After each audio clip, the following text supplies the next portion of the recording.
Chào mọi người, hôm nay mình xin giới thiệu với mọi người cách làm một cái đoạn dây xoắn ở trên Maya ha. Cái kiểu của nó cũng giống như một đoạn dây thừng thôi. Và cái tool mình sử dụng là tool SwitchMate. Thì để bắt đầu mình sẽ tạo cái hình dáng cho cái đoạn dây bằng một cái card trước. Mình sẽ nhấn vào cái tab card này, mình chọn vào cái EP card tool. Thì cách cái card này hoạt động là cứ 3 điểm của mình nó sẽ tạo thành một đường cong. Sau khi mà mình đã tạo cái card xong rồi, mình sẽ nhấn Quy nè. Lúc này các bạn sẽ vào Create và chọn vào SwitchMate.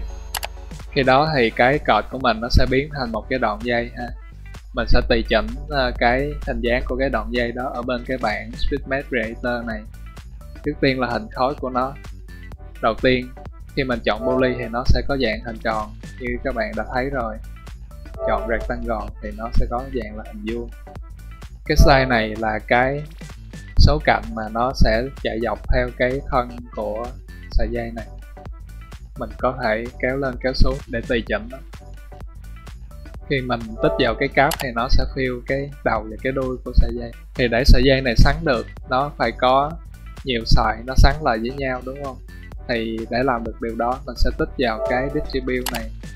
Lúc này cái sợi dây của mình sẽ tách thành những cái sợi nhỏ. Đó, thì mình sẽ chỉnh được cái số lượng những cái sợi nhỏ ở cái mục number of instant. Cái distribution này sẽ quyết định cái cách mà những cái sợi dây nhỏ này nó xếp với nhau. Như mình thấy khi mình chọn linear thì nó sẽ xếp bằng với nhau này. Cái scale instant là cái kích thước của từng sợi dây nhỏ. Đây mình sẽ scale cho những sợi dây nhỏ nó nằm khít lại với nhau. Đây. Cái rotate instant là cái độ xoay của từng sợi dây nhỏ. Cái correct là cái khoảng cách của những sợi dây. Thì cái sợi dây của mình nó chưa có xoắn được ha. Để làm điều đó thì mình sẽ xuống, mình điều chỉnh ở cái mục tuyết này. Mình có thể kéo cái slider lên và xuống để những sợi dây bắt đầu xoắn lại với nhau này. Thì cái thanh slider nó sẽ dừng lại ở cái giá trị là 2 ha. Nếu như mà mọi người mà muốn xoắn hơn nữa thì mình sẽ nhập tay vào đây, rồi mình nhấn enter. Ở đây cái form của sợi dây nó sẽ hơi gãy, do cái sợi dây nó không có đủ lưới để nó thể hiện được cái độ xoắn này. Thì mình sẽ có hai cách. Cách một là mình giảm độ xoắn lại, còn nếu như mình vẫn muốn giữ cái độ xoắn cũ thì mình sẽ phải xuống một interpolation để mình tăng lưới lên, để sợi dây nó mới thể hiện được cái độ xoắn. Cái scale profile nó sẽ là kích thước của toàn bộ sợi dây. Cái rotate profile thì sẽ là độ xoay của toàn bộ sợi dây. Đó. Còn taper là cái độ phồng. Độ phồng thì mình có thể hình dung rất là dễ ở cái taper card này. Khi mà mình kéo, mình tăng giảm nó trên cái đồ thị này thì cái sợi dây nó sẽ phồng theo. Đó. Thì những cái phần tùy chỉnh nó cơ bản đó, các bạn chỉ cần chỉnh bao nhiêu đây thôi là mình đã tạo được cái shape rồi.